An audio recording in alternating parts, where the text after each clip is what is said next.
like, comment, subscribe, share to your friends and relatives. Adhiswaran story டைம்ஸின் கதை நேரத்தில் இன்றைக்கு நாம் பார்க்கவிருக்கும் ஒரு உண்மை கதை, வேர்க்கடலையின் வரலாறு. என்னடா இது வேர்க்கடலையோட வரலாறு அப்படின்னு பார்க்குறீங்களா? ஒன்றும் இல்லை, இன்னைக்கு நம்ம தமிழ்நாட்டிலும் இந்தியாவிலும் கொண்டாடப்படுகிறது வேர்க்கடலை தினம், அதாவது தேசிய வேர்க்கடலை தினம். அதனால இன்றைக்கு நாம வேர்க்கடலை பத்தி கொஞ்சம் பார்ப்போம். கடலை போடுறவங்களுக்கு தினம் தினம் வேர்க்கடலை தினம்தான். இருந்தாலும் நம்ம வேர்க்கடலைக்குன்னு ஒரு மதிப்பு, மரியாதை, மகத்துவம்லாம் இருக்குல்ல. வாங்க சட்டுப்புட்டுன்னு கதைக்குள்ள போவோம். நாம ரொம்ப சாதாரணமா, சீப்பா, அசால்ட்டா நினைச்சிட்டு இருக்க இந்த வேர்க்கடலைக்கு எத்தனை பேர் இருக்கு தெரியுங்களா? நிலக்கடலை, வேர்க்கடலை, மணிலா கடலை, மலாட்டை, கடலக்காய், கல்லாக்கா, மணிலா கொட்டை. இது தவிர இலங்கையிலையும் மலேசியாவிலையும் கச்சான் அப்படின்னு சொல்லி கூப்பிடுறாங்க. இவ்வளோ பேர் இருக்கிற இந்த வேர்க்கடலைய நாம வருன்னு வறுத்தோம், அவிச்சோம், கடலை உருண்டை தயாரிச்சோம், பர்ஃபி தயாரிச்சோம். இன்னும் சில பேர் இந்த பொரியலெல்லாம் போட்டு பேல் பொரின்னு சொல்லி அதுலயும் போட்டு எல்லாம் சாப்பிடுவாங்க வகை வகையா. இந்த வகை வகையா சாப்பிட்றதுன்றத பத்தி பேசும்போது எனக்கு ஒருத்தரோட ஞாபகம் வருது. உங்களுக்கு யாராவது ஞாபகம் வராங்களா? எனக்கு யார் வரா அப்படின்னா, நம்ம காந்தியடிகள் தான் ஞாபகம் வராரு. என்னடா காந்தியடிகளை இழுக்கிறேன்னு பாக்குறீங்களா? ஒன்றும் இல்லை, நம்ம காந்தியடிகளுக்கு மிகவும் மிகவும் பிடித்த ஒரு உணவு அப்படின்னா அது வேர்க்கடலையும் ஆட்டுப்பாலும். அதுலயும் குறிப்பா பச்சை வேர்க்கடலையா நிறைய சாப்பிடுவாராம், ஆட்டுப்பால் குடிப்பாராம். இதனாலேயே அவரு ரொம்ப நீடித்த ஒரு உழைப்பு செய்திருக்கிறார். அது ஒரு நாள் பூரா கடினமா உழைப்பு, சிந்திக்கிறதும் அதுக்காக பேசுறதும் செயல்படுறதும் அப்படின்னு சுறுசுறுப்பா நிறைய வேலைகள் செய்ததுக்கு இது மிக மிக முக்கியமான ஒரு காரணமா உணவா இருந்திருக்கு அப்படின்றது ஆராய்ச்சியில இருந்து தெரிய வருது. நிறைய பேர் சாதாரணமாக நினைக்கிற நம்ம வேர்க்கடலை எப்போ பிறந்தது தெரியுமா? இப்போதிலிருந்து சுமார் 8500 வருஷத்துக்கு முன்னாடி, அதாவது நம்ம இயேசுநாதரே பிறக்கிறதுக்கு முன்னாடி பிறந்தது நம்ம வேர்க்கடலை. அப்படின்னா பார்த்துங்க, அதுவும் எங்கெல்லாம் பிறந்திருக்கு? வெப்பமான, மித வெப்பமான நாடுகளான பகுதிகளெல்லாம் பிறந்திருக்கு. அதில் குறிப்பாக வெப்பமான பகுதிகள் அப்படின்னு பார்த்தா நம்ம தமிழ்நாடு.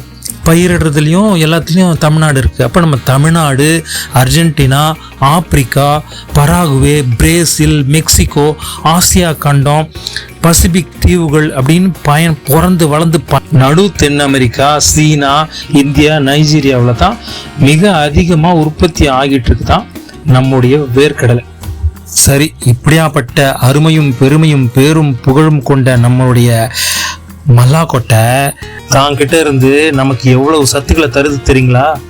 நீர்ச்சத்து, கால்சியம், இரும்பு, மக்னீசியம், மாங்கனீஸ், பாஸ்பரஸ், பொட்டாசியம், துத்தநாகம் அப்படின்னு பல சத்துக்களை தொடர்ந்து கொடுத்துக்கிட்டே இருக்கு. இது மட்டும் இல்லாமல் ஒரு மனிதனோட உழைப்புக்கு தேவையான கார்போஹைட்ரேட், நார்ச்சத்து, கொழுப்பு சத்து, அதுவும் நல்ல கொழுப்பு, அது தவிர புரதம் அப்படின்னு இன்னும் ஏராளமான சத்துக்களை குறிப்பிட்ட அளவுகளை இது கொடுத்துக்கிட்டே இருக்குது. அதனால தான் இந்த வேர்க்கடலையை நாம் தினமும் கூட சாப்பிட்லாம், ஒரு குறிப்பிட்ட அளவு சாப்பிட்லாம், ரொம்ப ரொம்ப நல்லது. நிறைய பேர் தவறாக நினச்சிட்டு இருக்காங்க, இது கொழுப்பு அதிகமாக்கிடும், இதயத்தை முடக்கும் அப்படிலாம் ஒன்றும் இல்லை, தப்பு. இதில் இருக்கிற கொழுப்பு நல்ல கொழுப்பு. அதனால் அது செரிமானம் ஆகி நல்லபடியாக உயிர் சத்தாக தான் மாறும். அதே போல் இதய பாதிப்பை கூட தடுக்கிற சத்துகளும், ஏராளமான தனிமை சத்துகளும் இதில் நிறைய இருக்குது. இதை பட்டியல் போட்டோம்னா நமக்கு இந்த வீடியோ ரொம்ப நீளமாக போகும், இடமே பத்தாமல் கூட போயிடும். இன்னொன்று நிறைய நிறைய நிறைய இருக்குது, இதில் நிறைய சத்துக்கள், உயிர் சத்துக்கள் இருக்குது. அதனால தான் இந்த வேர்க்கடலை ரொம்ப பாரம்பரியமானது, ரொம்ப அற்புதமானது. இதை முன்னோர்கள், பெரியோர்கள், சான்றோர்கள், இதோட அருமை தெரிஞ்சவங்கள்லாம் நிறைய சாப்பிட்ருக்காங்க, எதுவுமே ஆனதில்லை.